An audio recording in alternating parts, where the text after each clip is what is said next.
Chanakya news India और मैं हूं आपके साथ तापसी। चाणक्य न्यूज इंडिया के खास कार्यक्रम राजनीति स्पेशल में आपका स्वागत है।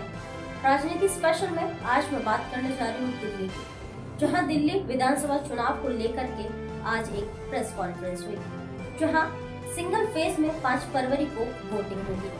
नतीजे 8 फरवरी को आएंगे। 1.5 करोड़ वोटरों के लिए 33,000 बूथ बनाए।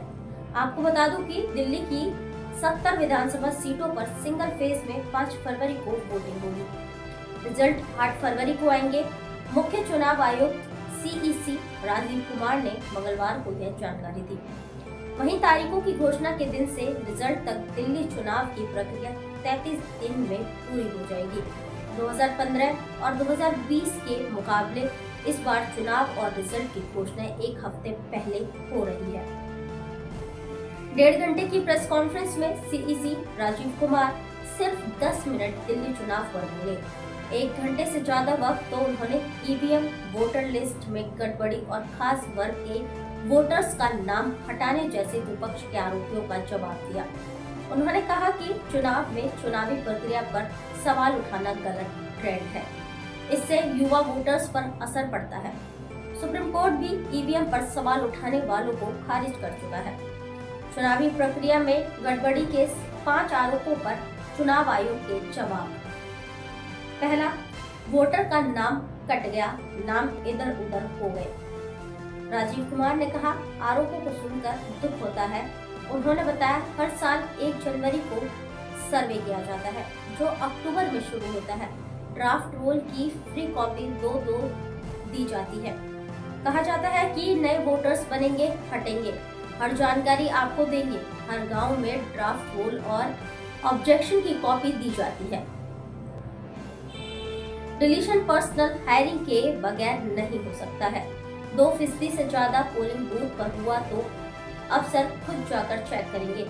जहां एक वोट की लड़ाई होती है, वहां ऐसे नाम काट तो क्या स्थिति होगी। इलेक्शन के टाइम ही ऐसे मुद्दे आते हैं। BLO द्वारा 1-2 नाम इधर उधर हो गए तो करेक्शन का मौका रहता है। दूसरा, EVM में गड़बड़ी। EVM के बारे में बहुत बार हम लोग बात कर चुके हैं। चुनाव की तारीख से 7-8 दिन पहले एजेंट के सामने सिंबल डाले जाते हैं। मॉक पोल की छूट होती है।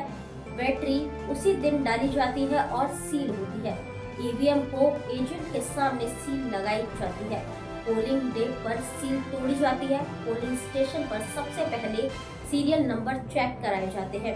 एजेंट मौजूद रहते हैं। मॉक पोल होता है। पोलिंग एजेंट आने जाने वालों का हिसाब रखता है। पोलिंग खत्म होने के बाद कितने वोट पड़े, इसकी संख्या एजेंट्स को दी जाती है। EVM को स्टोर रूम में लाया गया, ताला लगाया। काउंटिंग के दिन सील तोड़ी जाती है।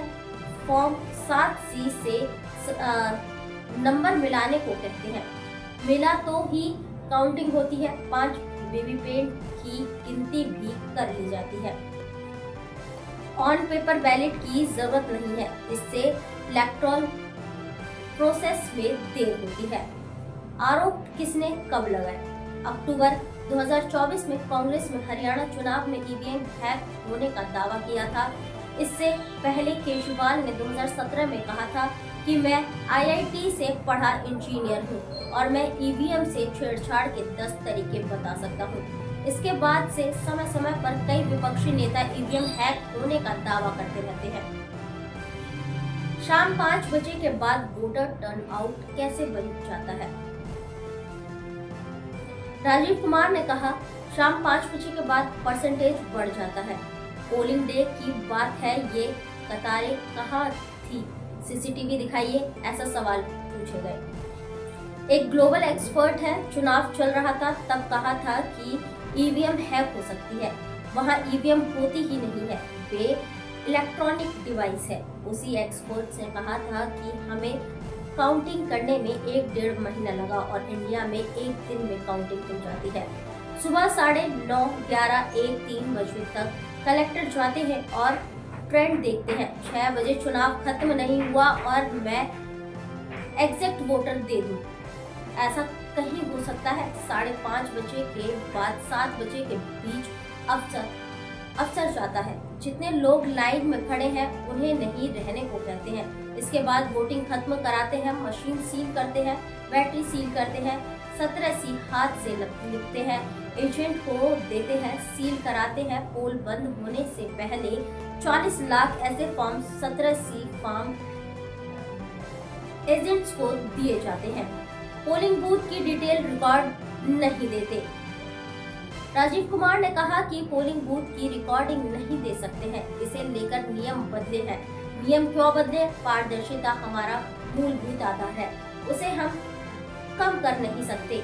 नियम कहते हैं कि 7 दस्तावेज नहीं दिए जाएंगे। एक अहम है 17A।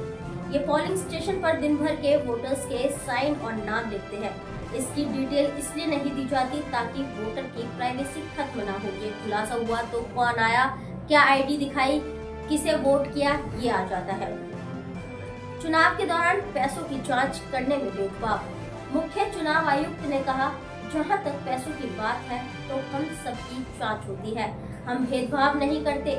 पिछले चुनाव झारखंड और महाराष्ट्र में भी हल्ला मचा था कि हमारे हेलीकॉप्टर की जांच कर ली।